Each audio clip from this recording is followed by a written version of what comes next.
est dans l'esprit de Dieu. Dieu est esprit. Et la valeur de Dieu, vous savez, chaque fruit vient avec son odeur. Il y a 3 choses qu'on retrouve dans les fruits. On retrouve une odeur. D'abord, la première chose, une saveur, une qualité et une odeur. Dans un fruit. Ce fruit diffère de cette grenade.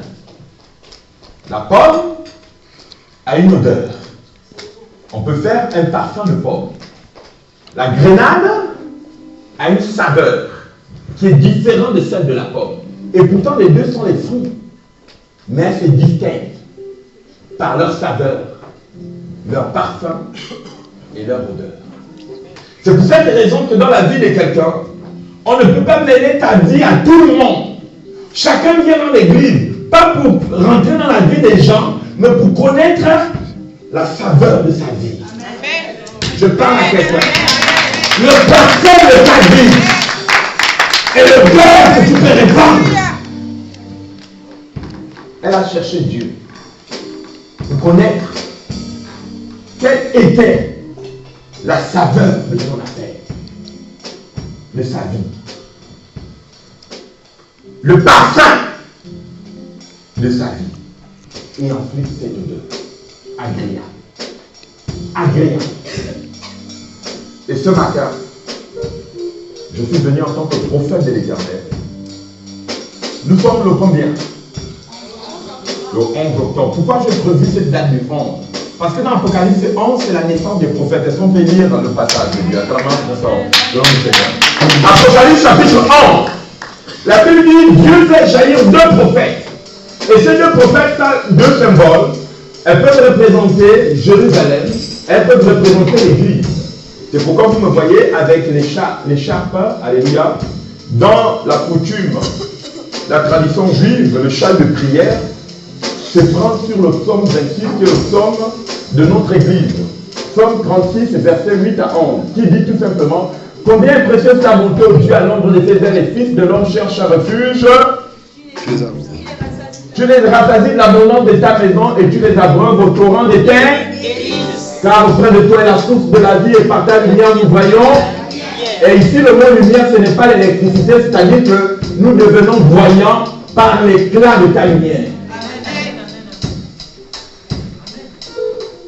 Est-ce que vous me suivez?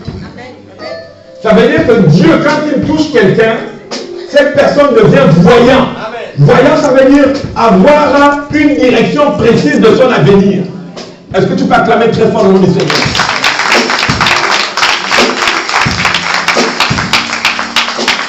Et c'est pourquoi, est-ce qu'on peut lire maintenant Apocalypse?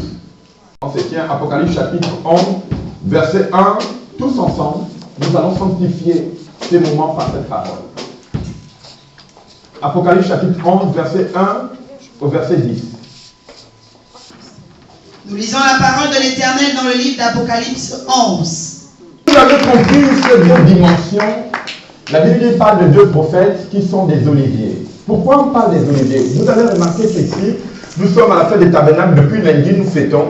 Et vous avez remarqué que tout ce que nous avons ici, en dehors de ces roses, alléluia, la rose de Saron, tout ce que nous avons ici comme symbole, représente en fait tout ce qui est extrait d'huile, qui peut être extrait d'huile.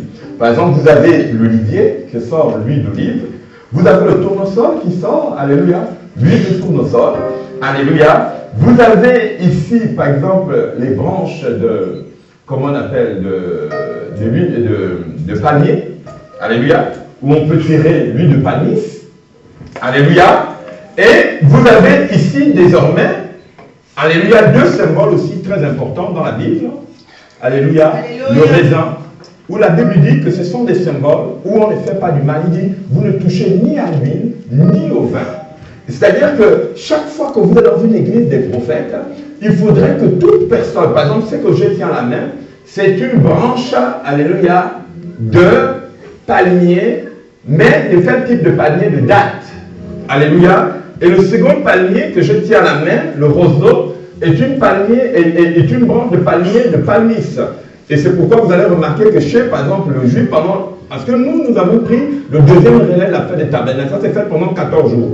Les juifs l'ont pris le 27 jusqu'au 4 septembre, alléluia. Le 27, le début de la tétrade, alléluia, qui était le début d'un événement qui se produira en 2030, alléluia.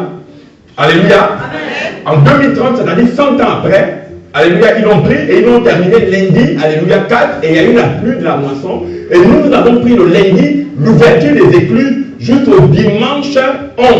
Et le dimanche 11 correspond à l'esprit de l'Apocalypse, chapitre 11, l'esprit des prophètes. Et c'est pourquoi le 11 je consacre. Et la Bible dit, ici nous présentons les deux rameaux qui sont les symboles prophétiques de la puissance de lui qui est inattaquable. C'est-à-dire qu'à partir de ce moment-là, cette prophétesse, quiconque rentrera dans sa présence pour vouloir lui faire du mal sera exterminée.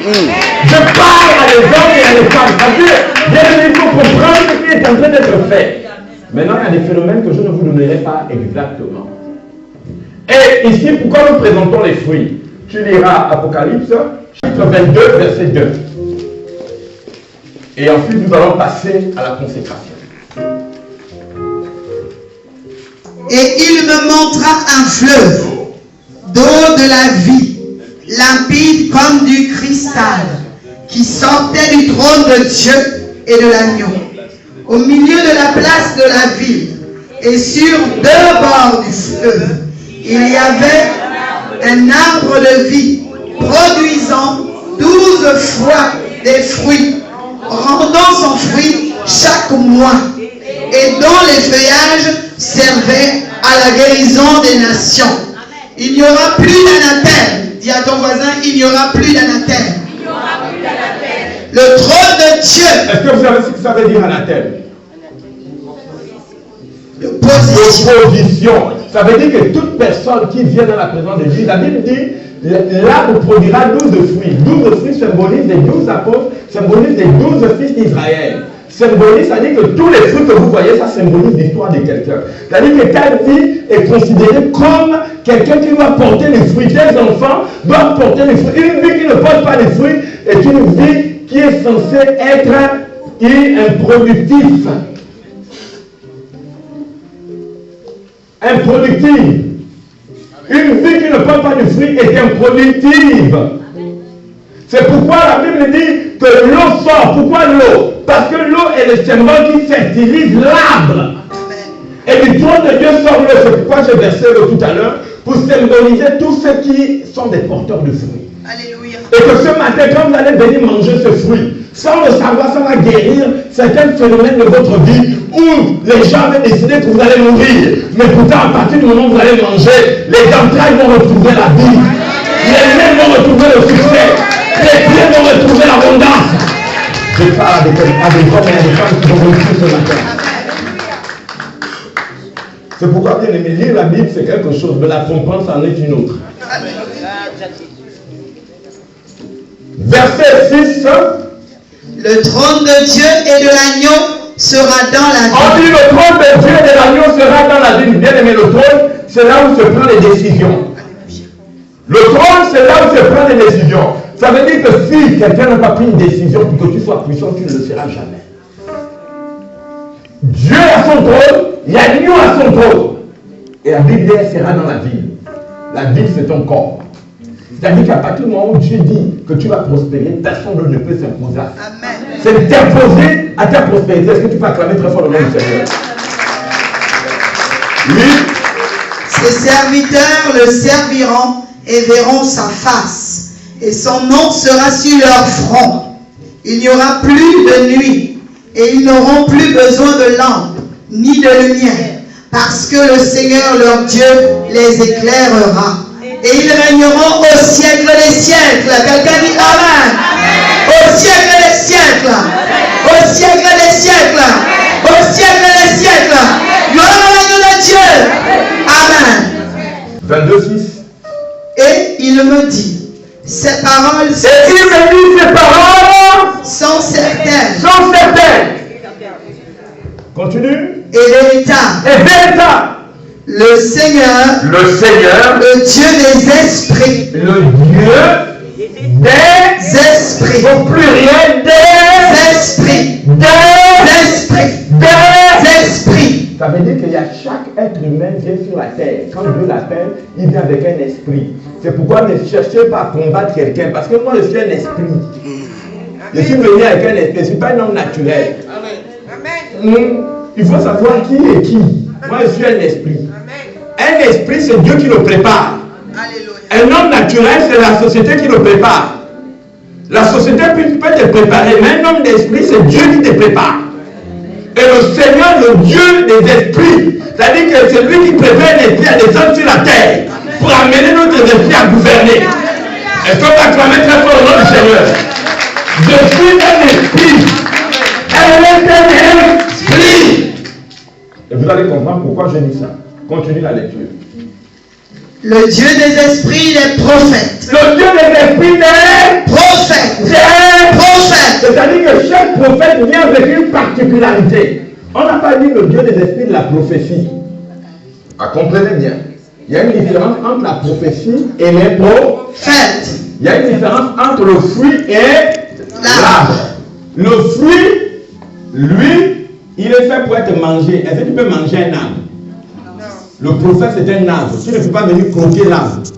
Il te donne la guérison, mais ne cherche pas à rentrer en lui. Il y a des gens qui viennent ici pour vouloir traverser la vie d'un prophète ou d'une prophétesse. On ne traverse pas la vie d'un prophète. On rentre dans la bénédiction du prophète. On ne rentre pas dans sa vie. Comprenez-moi bien.